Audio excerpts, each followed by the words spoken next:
and welcome to Always Take Notes.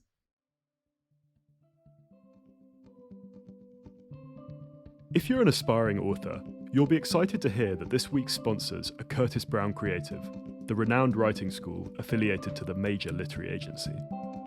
Since launching in 2011, over 150 of their students have gone on to get major book deals, including acclaimed authors Jessie Burton, Claire Pooley, and Kirsty Capes. CBC run a wide range of courses for writers at different stages of their creative journeys. Their new 4-week online course, Plot and Story, The Deep Dive, is the perfect next step for any fiction writer struggling to weave the threads of their narrative together. Exclusive teaching videos, resources, and writing tasks from best-selling author Laura Barnett will teach you the most useful theories of story structure and show you how to use them to shape your plot. Plus, all students will be given the opportunity to get individual feedback from one of CBC's expert fiction editors. Visit www.curtisbrowncreative.co.uk to find out more about all the courses on offer. Curtis Brown Creative have provided an exclusive discount for Always Take Notes listeners. You can use the code ATN20 for £20 off the full price of Plot and Story, The Deep Dive, or any other 4 or 6 week online writing course.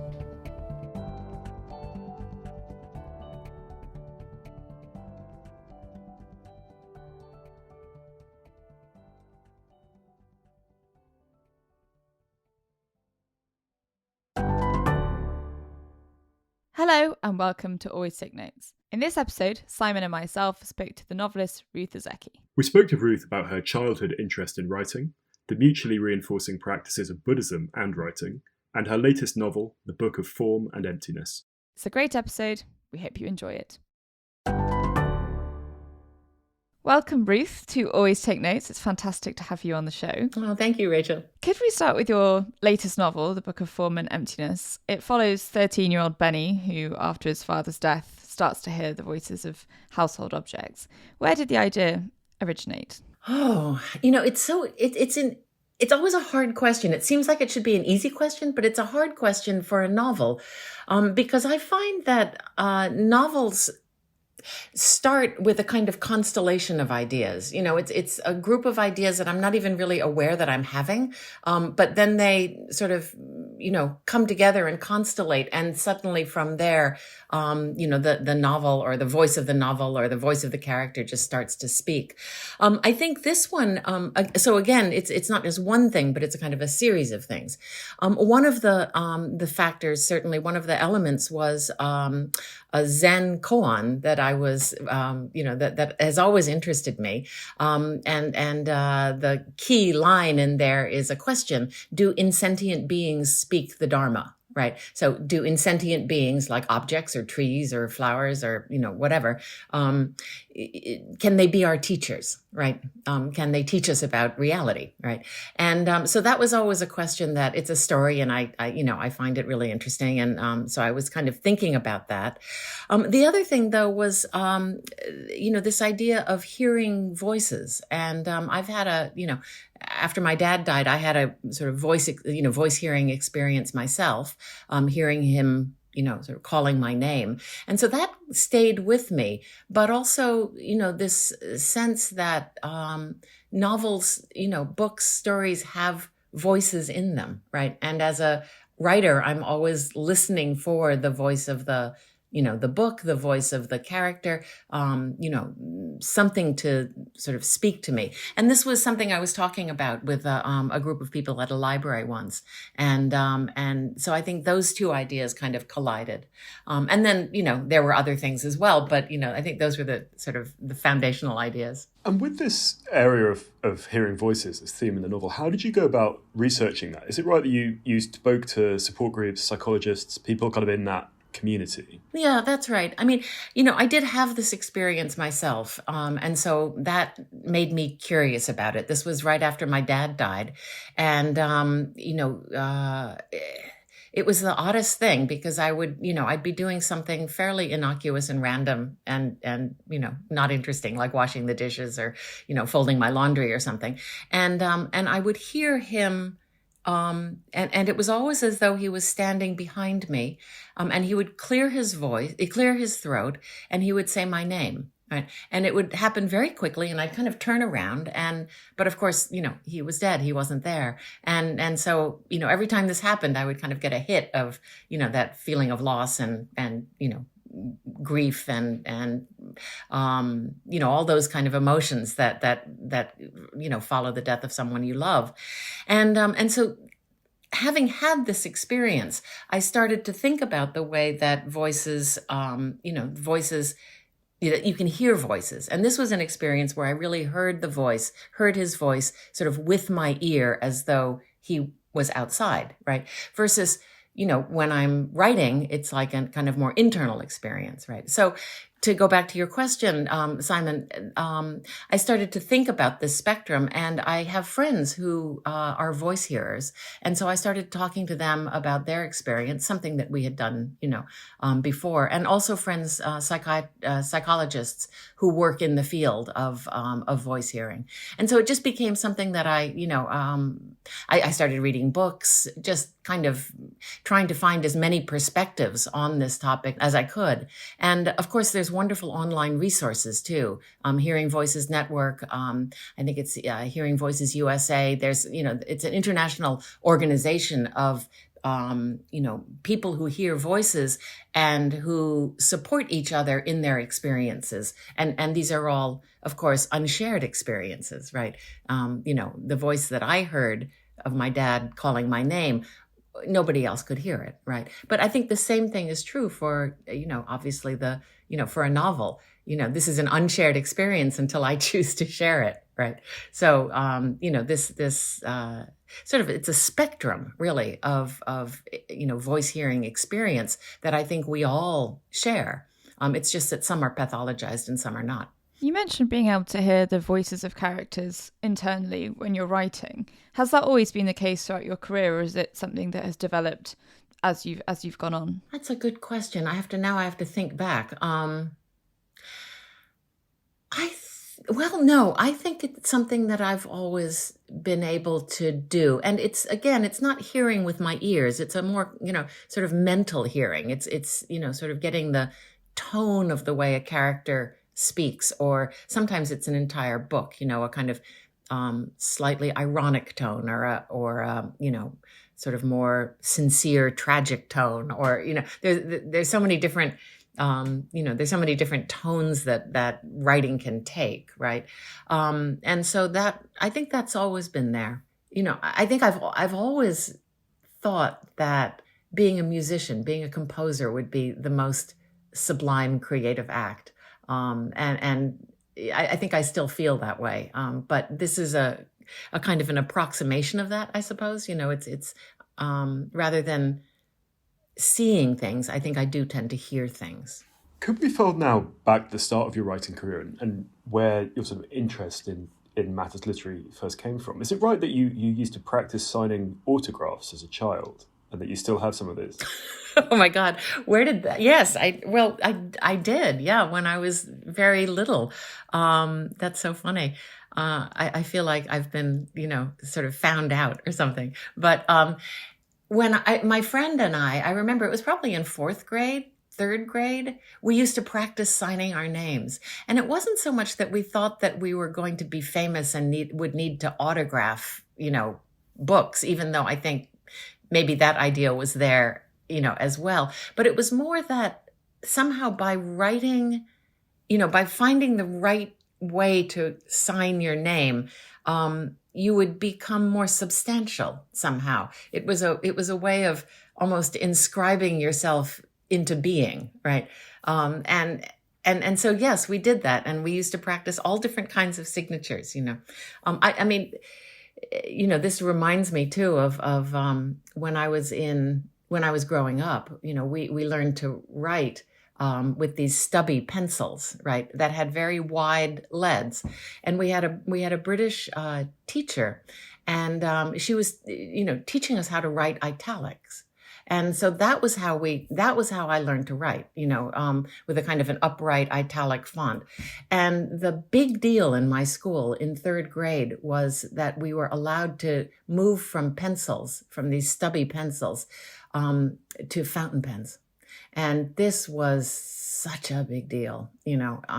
We would talk about it for, all through first grade and second grade. We would talk about how much we were looking forward to third grade when we could get our fountain pens, and the barrels came in different colors. I think it was like red, green, blue. Maybe that was it. Right? But it was a big decision, what color barrel of fountain pen you were going to get. I just remember being terribly excited by that. And I still am really excited by pens.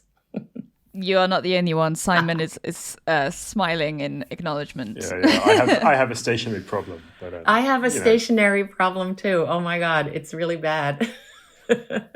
And in terms of your childhood, was it particularly bookish? You obviously went on to study literature at Smith College in your late teens, but what were you reading and consuming and writing throughout your sort of formative years? I was a bookish kid. I was an only child, right? And my parents were both, they were both professors. They were, both scholars.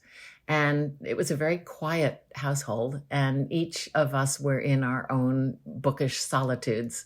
And, that was my, books were my friends. And since I didn't have siblings and I didn't have parents who were, who would play with me, these were my companions. And, I think I started out reading, children's books. Like, I remember in particular books like Once and Future King, or, the Narnia series, or Tolkien, obviously.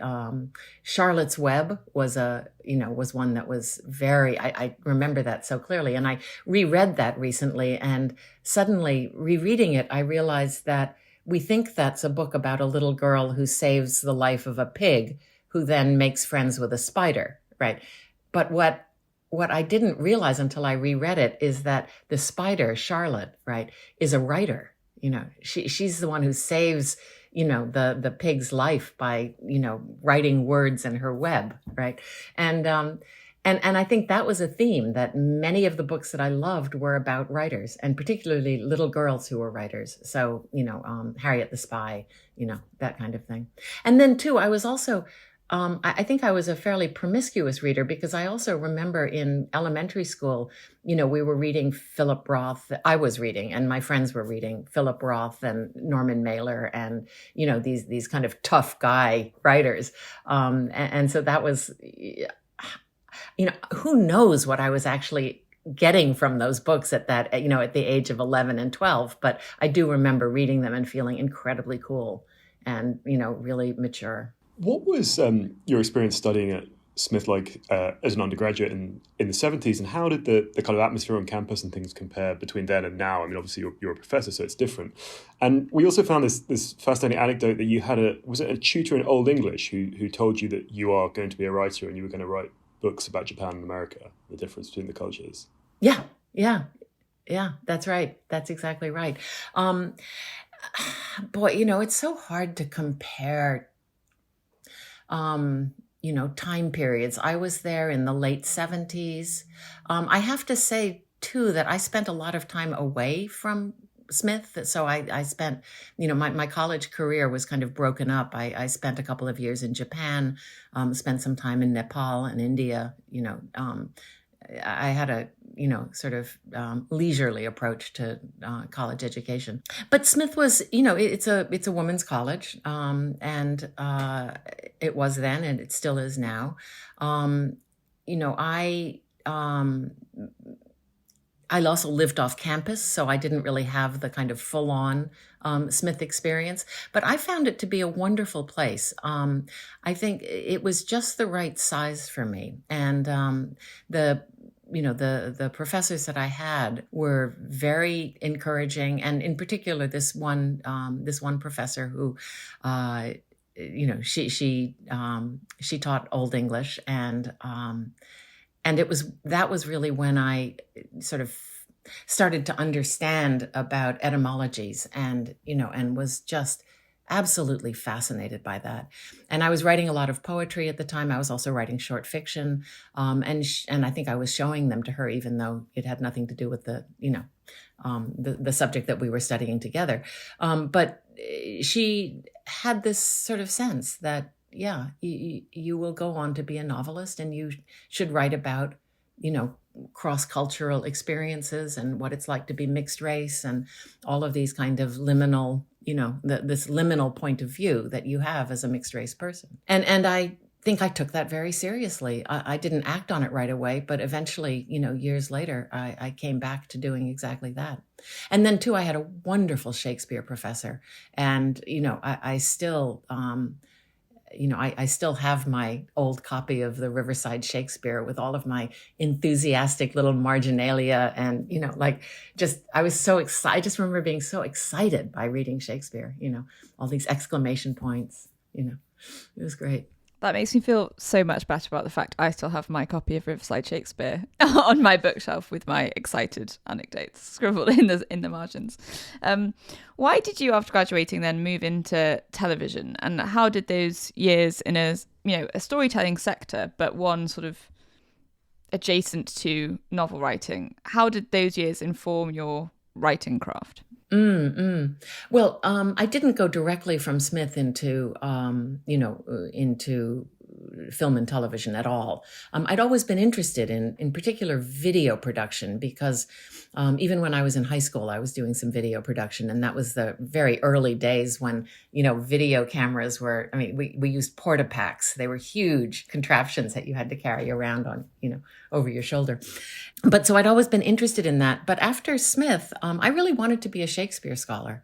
And, but I was not encouraged to go into that field because, and I think back on it, and I really think it was, because as a mixed race person, somebody who was identifiably, Asian looking, I was discouraged from doing it. And people were saying, no, you should do comp lit, you should do comparative literature.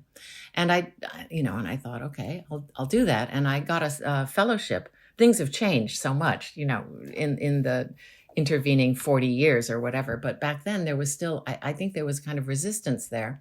But anyway, I decided to study early Japanese theater. And so I I got a fellowship from the Japanese Ministry of Education to do graduate work in Japan and study a No playwright named Zeami.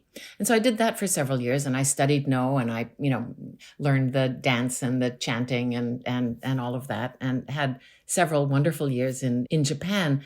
And then came back to New York, and I needed a job, and there weren't a lot of jobs in sort of medieval Japanese theater in New York City at the time. And I was hanging out with friends who were involved in the film business. And I could draw a little bit. When I was in Japan, I'd illustrated some textbooks.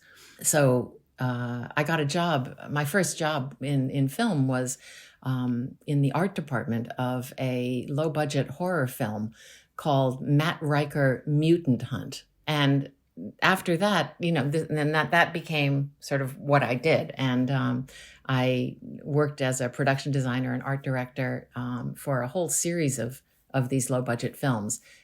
Breeders, Necropolis, Robot Holocaust. There was a whole series of them. Hopefully you've never seen them. I'm always worried about that. I actually really wanted to ask about Mutant Hunt and Robot Holocaust, so I'm glad you brought them up. But could you firstly maybe give us a brief précis of what those extraordinary films involved, but also more generally of how did that experience working in film shape your understanding of storytelling, and I suppose eventually the way that you developed as a writer? Yeah. Well, they were very, very low budget, horrible films. That I can talk about those. We can circle back to that if you'd like, but they were fun. It was fun to be a part of a film set and to learn to see things visually, and I went on to work in television. I did work in, I didn't stay in low budget horror. That was my entry. But I went on to, work in Japanese television, and then started making independent films of my own. And I realized early on, especially doing the documentary work that I did for Japanese television, I would take a crew out, and we'd shoot. And that was fun. I enjoyed that. But what I started to realize was that the program itself was created in the editing room. And so if I wanted to learn about storytelling, that's where I needed to be. Now, all of the editing at that time, I was working for Japanese television. So all of the editing was done in Japan. And they were just using me to kind of be out in the field in America to direct and produce things, in the U.S. But finally, after pushing and pushing, they started asking me to come to Japan and do the editing, and that's really where I learned how to tell a story.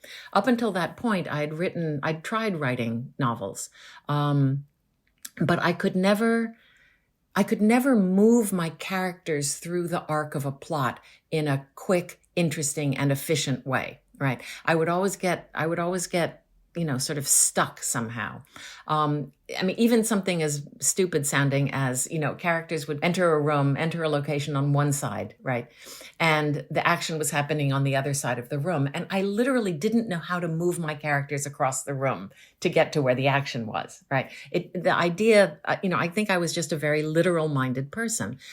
So the idea that that there were techniques to cut, right, to edit, to compress time, to manage time, and these were largely visual techniques, changing the camera angle, changing the frame size, doing reverse shots. There are all sorts of cutaways, right? There are all sorts of ways of doing that in film. And I learned to do that in the editing room in Tokyo. And after that, when I went back to writing again and tried writing another novel, suddenly I had the tools to do it. It was no longer a problem.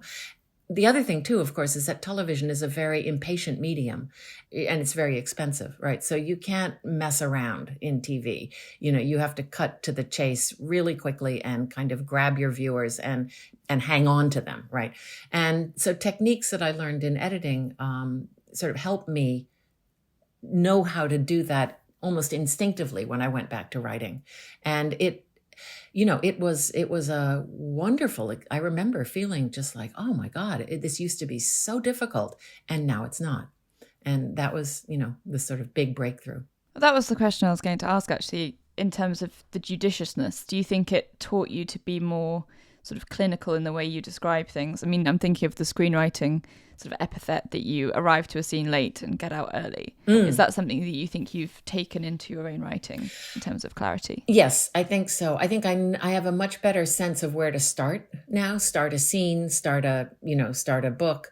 I remember my editor and I used to joke around about the 100-page rule, which is that, it takes about 100 pages to kind of warm up and create the scaffolding. And then you can cut that away and then start, right? And I mean, I think that's an exaggeration. But there usually is some, it requires some time, some pages, some whatever to kind of loosen up at the beginning. And very often that is just scaffolding. And it can come down and be eliminated. I still think that the getting out early is hard. I think I'm a person, my default is to overwrite. And so my first drafts usually, everything, scenes, paragraphs sort of dribble on a little bit too long. And so then I have to kind of go back in and cut them a little, cut off the end bits. But that I think too is something I learned in editing visuals. Can we talk about My Year of Meats now and how you moved after this apprenticeship in the film world to writing a novel? And we really love on the show to get into the mechanics of how people's first books came about in terms of agents and editors and things like that. So how did that become the thing that it became? Yeah, well, I had been working, as I said, making independent films, and I made two. I had just finished one called Having the Bones, and it was a documentary film, sort of hybrid documentary fiction film about my mother's side of the family. And, it had done very well for an independent documentary film, right? It had played at it had gone into competition at Sundance. It, played at festivals around the world. But I was deeply in debt at that time because I had, used my credit card to finance these two films. So and I was really hoping to be able to sell this film to PBS or something to be able to pay off my credit card debt. And I wasn't able to do that. So I had this $30,000 credit card debt. I had a grant from the Canadian government for $10,000 to work on another film script. And I took that money and went to Canada and started writing My Year of Meats. And it was, I didn't know that it was going to be a novel at first. It was really a series of, I was just kind of amusing myself, I think, and just writing down a series of weird anecdotes, things that had happened to me while I was on, location doing Japanese television. But again, it just sort of picked up momentum and turned into a novel. And I remember giving myself a year. I had enough money to last for a year. And so the idea was that if I could finish this novel and sell it for $30,000 and clear my credit card debts, that would be great. If I couldn't, then I would have to get a job, right?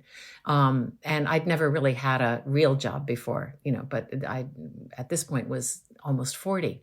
And I thought, it's time. So I'm going to have to get a job at a bank or, something grown up and adult. This was a kind of terrifying prospect, right? So I had a lot of motivation to write this book, and I did. I had a friend who was then an editor at Viking, and she and I had been in a writers group. She was a friend from Smith, and a classmate from Smith, and she and I had been writing together in a writing group. And I sent her, I think, the first 50 pages of the novel. And she had made it very clear to me that because we were friends, that she would not be able to acquire and edit my book, right? She had, it was challenging to mix, a professional relationship with a personal relationship. And so, but she was willing to give me advice. So I sent her the first 50 pages of the book. She gave me some very good advice. Again, that's when we started talking about the 100-page rule, I think. She said it was slow to start. So, I kind of changed that. And then she explained to me, you have to get an agent. This is how you do it. Look at books that are in some way similar or comparable, to yours. Look in the acknowledgments, see if you can find the agent's name, and draft a query letter. And so I did this and was able to find an agent. She said, this was important, I think. She said, if I happen to know the agent who, you're querying, I'll drop her a note and say that, that my friend will be contacting you. So I chose an agent and wrote the query letter, and the agent responded favorably and took the manuscript and read it and signed me on. And so, then the agent turned around and sent it right back to Carol, to my editor at the time. And she ended up, after all of this, being my my editor for all of my books. She's she's left to do other things now, but yeah. This is the lady who'd been at university. Correct. Yeah. Yeah. And who'd said that she wouldn't work with you. That's right. That's right. But we ended up, I think, we talked, it was very interesting because it was difficult at times. But we always had this feeling that, and a commitment that our personal friendship came first, no matter what. And we made that very clear, that whatever happened in publishing, it was not going to get in the way of our friendship, and it didn't. We're still very close friends. So it was I think it was wonderful to feel the support, to have the support of somebody I'd known, since I was 20, right? as I was embarking on this new career venture. I read that because the book was a hit, you managed to clear your debts from filmmaking. But was that from the advance, or was that from kind of later royalties? I think that was the advance. Yeah, that was the advance. And it was such a relief,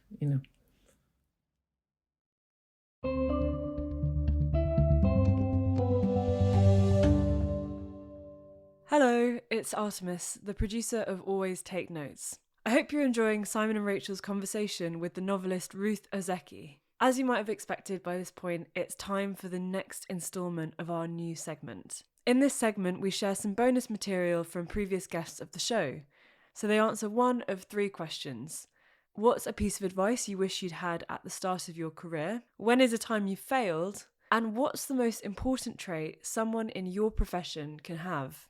Their answers weren't included in the main interviews that Simon and Rachel did with them, so hopefully they give you some fresh insight into the careers of some of the fascinating guests we've had on. So, without further ado, here's the speechwriter, Simon Lancaster, on the most important trait a speechwriter should have. Ultimate empathy, being able to put yourself in the shoes of the person that you're writing for and describe the world as they see it, telling stories from their life, talking about what they care about and capturing their tone of voice. So really being able to put yourself into someone else's shoes. I mean, speechwriting is such a weird job. It's like an act of psychological transference. And so that's the most important thing to get right. I've known heaps of people who are brilliant writers, many of whom have sold best-selling books, who then try to write a speech for someone else, but they fail because their own voice is too strong. You need to become a receptacle for someone else's thoughts and ideas when you're a speechwriter. So that's my last point, ultimate empathy. Good luck. That was Simon Lancaster. And if you were interested in what Simon had to say, you can listen to our full interview with him via our website now. Now back to Simon and Rachel's conversation with Ruth Ozeki.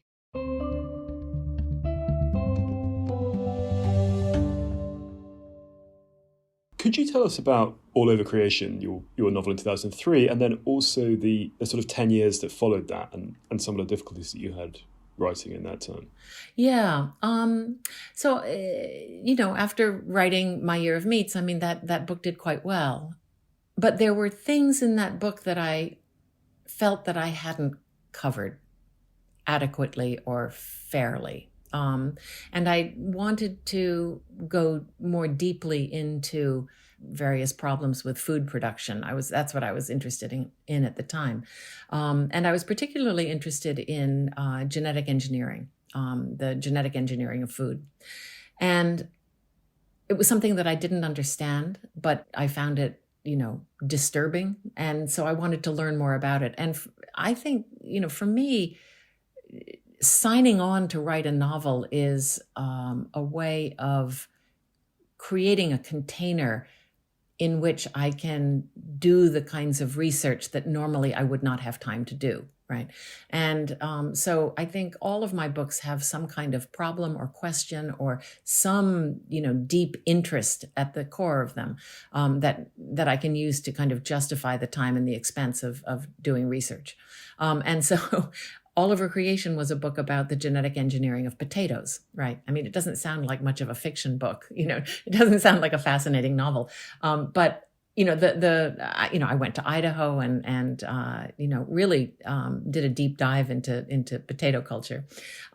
It's a story about farmers. It's a story about farmers and a biotech company and a group of radical environmental activists.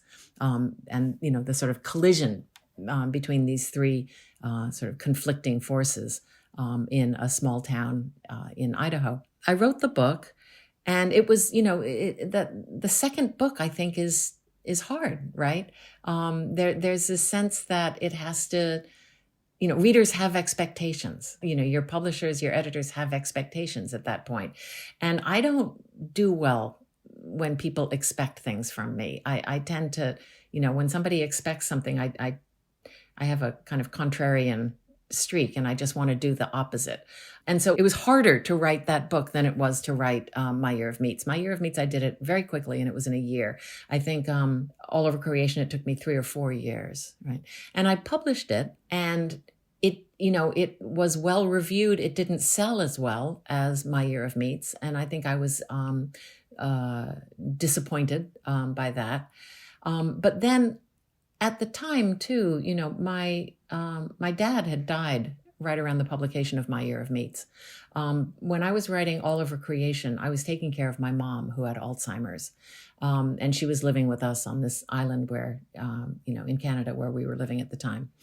And, it was tough. It was really hard to do this. I guess it was right around the time that I finished and All Over Creation was published. My mom was also diagnosed with cancer. So she had Alzheimer's and cancer. And this was even harder because she couldn't remember what was wrong with her. And so we had to move her off the island. We moved her down to Victoria, where, she could have adequate medical care. I moved there with her. So that was a huge disruption. And right around the time when the paperback of All Over Creation was published, my mom died. Okay. And so I think I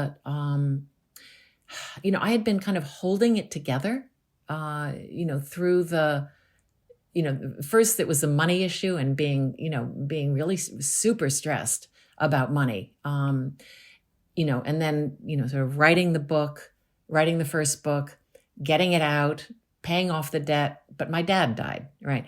Writing the second book, kind of getting past the fear of, that sort of sophomore slump fear, finally getting it out. And then my mom died, right? And so there was I think it was just the accumulation of a lot of grief that just pretty much stopped me short. I had this feeling then that, that publishing a book was somehow connected to the death of somebody who I loved. And, that there was a price that I was paying for having a voice and, writing these books. And, it was this was a kind of weird superstition, but it was, one that was pretty deeply rooted, I think, in my unconscious. So I took some time off and I was trying to write, but it wasn't working. And at that point, I just decided, I need help, and I started to get more deeply involved in the Buddhist community. I had been meditating and, working with various Buddhist groups since the mid-90s. But this was really a point where I just decided I need to take this more seriously. And so I did, and I started to work towards priest ordination. And that's a long, involved process. But eventually I was ordained in 2010. And I think I was thinking, at the time I was thinking, well, okay, so the writing thing, maybe that's not going to work out. Somehow it's not working. But the Buddhist practice is something that is, very, profoundly helpful to me. And so I'll do that, and share that with people, as a priest instead. But perversely, of course, what happened is that as soon as I let go of my ambitions to be a novelist, right, suddenly the writing started to flow again, right? And so then I was like in this position of, I've ordained, and I, want to pursue that path, but at the same time, suddenly, and at the time it was A Tale for the Time Being, right? Suddenly A Tale for the Time Being started to come together in, this very exciting and, just very exciting way. So again, it's as soon as you stop trying to do something, suddenly, you can do it, right? Could we talk a little bit about how your sort of role as a priest and your role as a writer intersect or don't? I found a quote from an interview with you where you said, "My old story is that I'm a novelist. My new story is that I'm a priest. Ordination didn't eliminate one story, it just added another plot line, and the two often feel irreconcilable. Could you tell us a little bit more about that and how you've managed to make them coexist somewhat easily? Sure. They do, I think, now. At the time, it was I didn't know, I think, when I was first ordained, you don't really know what that means, and it means something different for everyone too. So at the time, I was struggling to understand, what does it mean for somebody like me to be a priest? I think I still wonder that, but it's over time, I think I've come to understand that, that the writing, in the same way that, that the way I practice Zen is an expression, right? It's a creative expression. Writing is also a creative expression, right? And so I don't find them irreconcilable anymore. In fact, I don't really see all that much difference between them.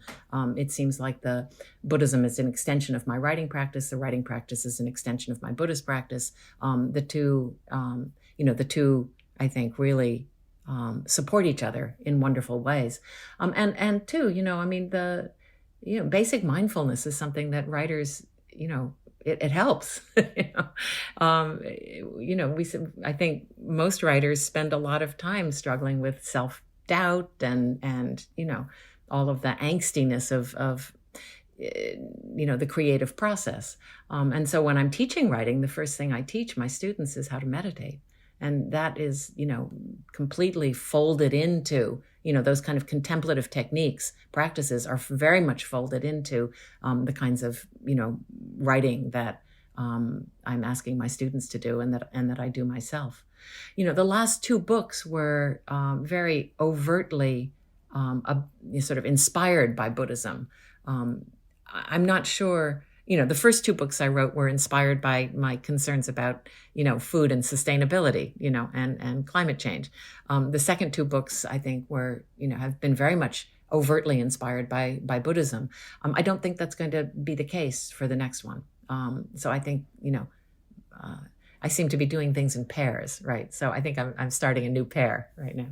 I was saying to Rachel before the interview that I really wanted to ask you about meditation, because it's something that I do and I find very helpful. But I was wondering if you could unpack a little bit more this kind of link between meditation and your writing. I think the thing that I find terribly useful about it is that I find if I'm trying to resolve a situation, be it with a piece I'm working on or in my personal professional life, I find that it's useful to kind of run my conscious brain at it and then to sort of let my unconscious shoot at it. And I often find that it's during meditation that actually the solution, be it to a creative question or to a interpersonal question, comes up. And I was wondering if that's something that you use and also find yourself. Very much so, yeah. Again, when you turn your attention to a problem, it's almost like the beam, of light is almost too strong, and the answer kind of dissipates and disappears. It's hard to, I think, very often the kinds of problems that I run into in writing are they're kind of amorphous problems, and ideas are like dreams, in the same way that when you try to remember a dream, the dream vanishes, right? I find that to be the case with ideas for writing as well. When I turn my attention on it, it's almost, my conscious attention, it's almost too strong a beam. And so the idea kind of dissipates.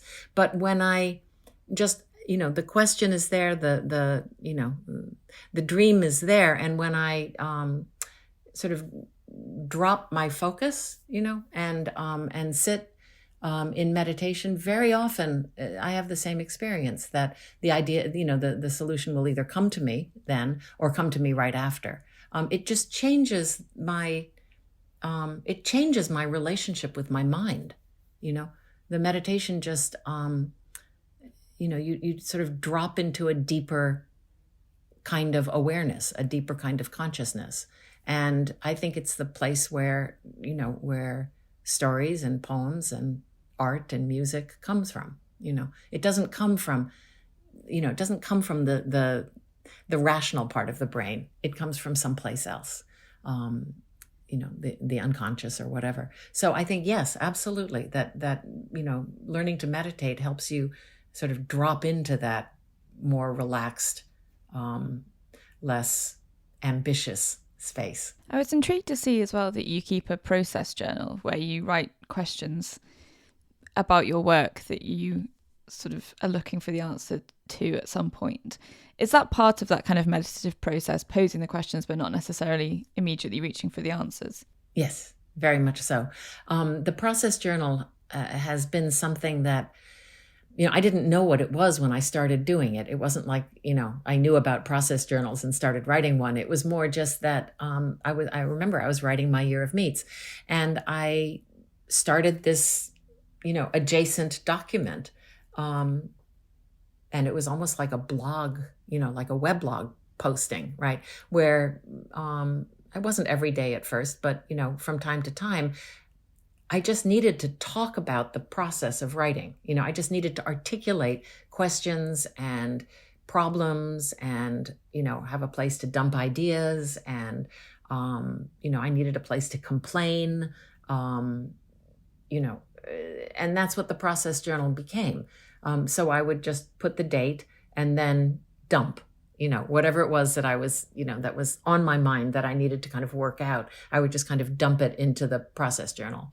And I do think that by articulating the question or describing the problem, right, that you're having, even if you're not, you don't know what the answer is going to be, obviously, because that's the nature of a question, right? But just the asking of the question invites answers, right? And so to ask the question in the process journal and then walk away from it and, take a walk or meditate or go to sleep or wash the dishes or take a shower, having asked the question, the ideas, I think, again, your unconscious just starts working on it. Right.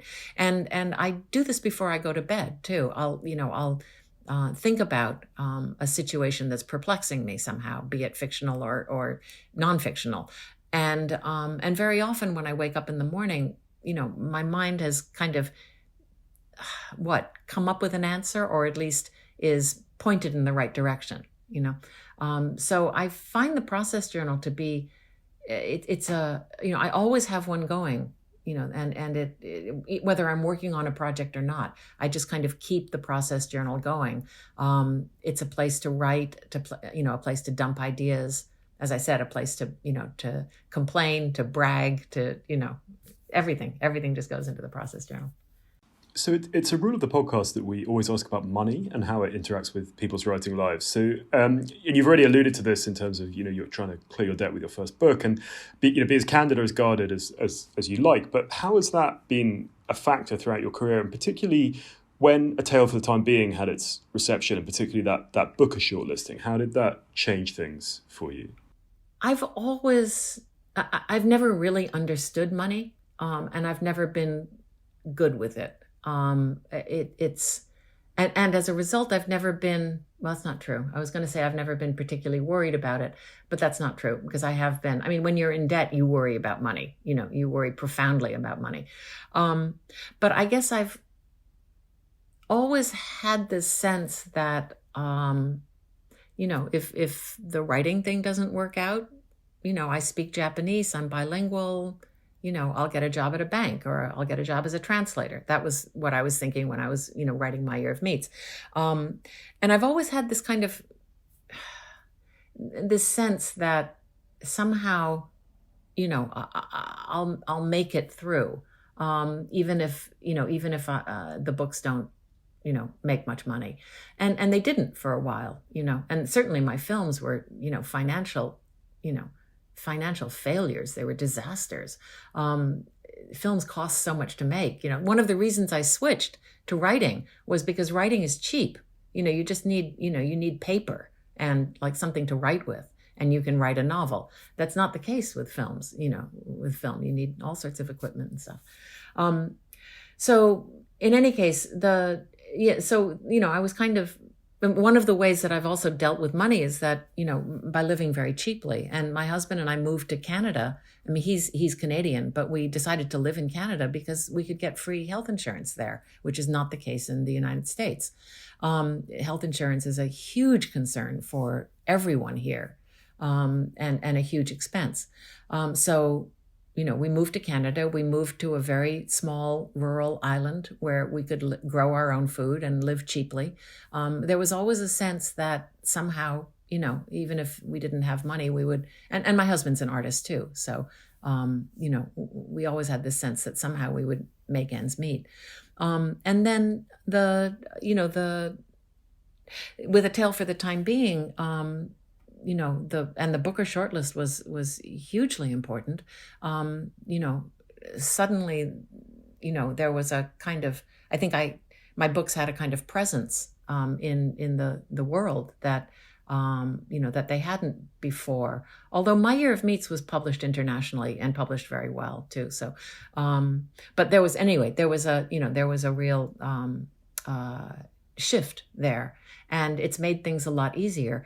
The other thing, though, is that in 2015, I decided to take a job, like a job with a paycheck, where you don't have to hound your employer for money and submit invoices and, keep your fingers crossed and hope that you get paid. This one, actually, the money just kind of appears in my bank account every 2 weeks. I've never had this before. There's benefits and teaching has been great. I mean, this is a job at Smith that I'm teaching creative writing there, and it's been wonderful. It does cut into my writing time.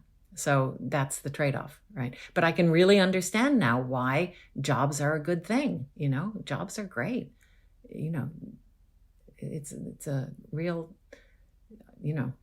it's just very comforting to know that the paycheck will be there. But having not gotten used to that, since I'd never gotten used to that, it was never something I relied on or needed, I think.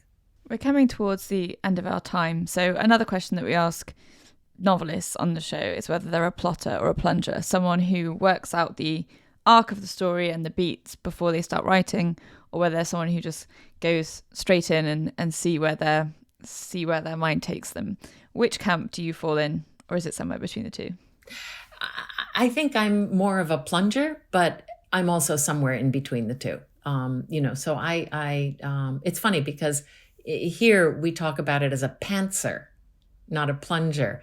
And pants is like flying by the seat of your pants, right? So either you plot or you pants, right? It sounds kind of a little sketchy, but in any case, I'm much more of a fly by the seat of your pants, just kind of dive in and do it, at least at the beginning, right? But then after a certain number of scenes or pages, have been generated, and I start to know the characters, I start to be able to see what's going to happen. Right. And very often early on, I'll get a sense of an ending, right, that I aim at.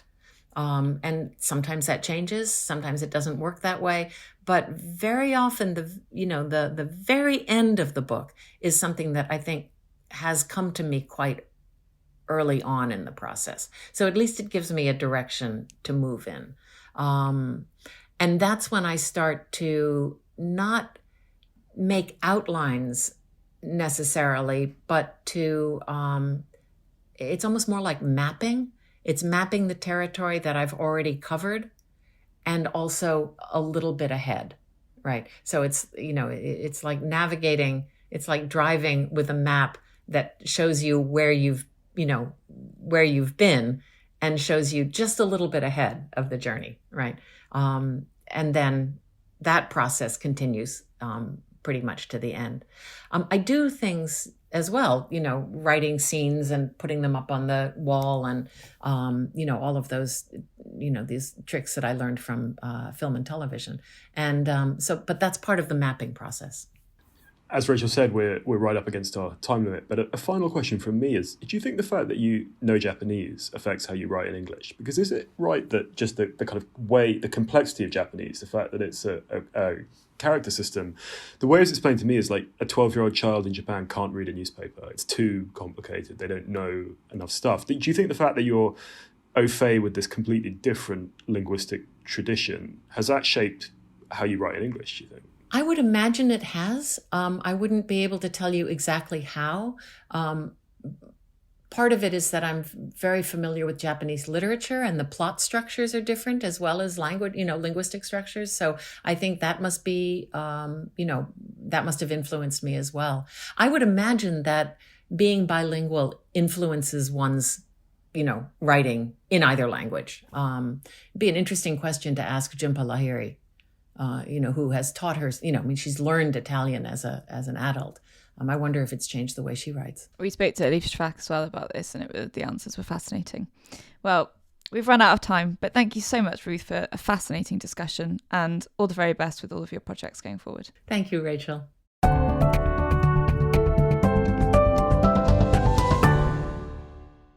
That was the Always Take Notes interview with Ruth Ozeki. She's on Twitter at Ozekiland, and her latest novel, The Book of Form and Emptiness, is published by Canongate. We wanted to draw your attention to our crowdfunding page on Patreon. If you've been enjoying Always Take Notes, please do consider supporting us there. It helps us to keep the podcast going. If you support us on Patreon, you can get a great selection of rewards, including a shout out on the show and a selection of successful magazine pictures. If you pledge $10 a month, you also get a free 2-month trial to Otter, worth $26, alongside the other rewards. Otter offers automated transcription and live note-taking for in-person and virtual meetings. I found it to be a huge help when organising interview material. Thanks again for supporting Always Take Notes. Hello, it's us again. Rachel, what was your takeaway with the interview with Ruth? I really enjoyed talking to Ruth. And the piece that I mentioned in the interview briefly about writing and being a Buddhist priest is definitely worth checking out if listeners are interested. I guess the thing that actually I wanted to discuss was what we didn't talk about. In that piece, she talks about writing from a place of regret and writing to understand herself, which I thought was really interesting. She says she writes to test alternative possibilities and outcomes and to discover something true, which I thought was really interesting. And I really enjoyed her book, A Tale for the Time Being, which is really richly layered and has kind of a avatar for herself as a novelist in there as well. What about you? I also really enjoyed talking to her. I thought she was a very wise lady. A few things stuck out with me. I loved hearing about her early career working on like trash horror films in New York. That was excellent. Yeah. I thought also this interface between Buddhism and between meditation, which is something I'm quite into, and writing, and then this idea that she had this sort of terrible block, and it was when, in a sense, that she sort of let go of her aspirations and her ambitions that things came through and worked out.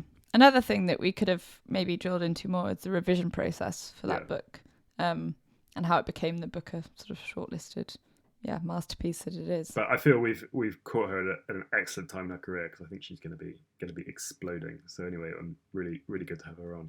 Anyway, Rachel, what have you been up to? I was about to say I was on my first proper hen do this week, which is why I sound like a little bit croaky. But in a professional sense, I've been covering the culture section of The Economist this week, so that's been busy. I'm also writing a piece about a new exhibition about the design of football at the Design Museum, studiously avoiding the subject of my own team, who are doing terribly. So yeah, juggling a few things at the minute, but it's all very enjoyable. How about you? I was going to say, I think I saw your Instagram story from the Hindu, which looked like some enthusiastic karaoke to Robbie Williams. Is that a correct analysis? It wasn't karaoke, it was a band. But the restaurant encouraged people to get up on the benches and sing. So that was what that was. And it was so loud, which is why I'm quite hoarse, because you had to shout to talk to anyone. It looked like an excellent Hindu, so I'm glad you guys had fun. I have been I closed this piece for 1843 on the Invictus Games, which is good to get that out of the way, and now kind of forging forward with some other magazine work and some stuff on this book project. So busy, but yeah, things are good. This has been Always Take Notes, hosted by me, Simon Aiken. And me, Rachel Lloyd.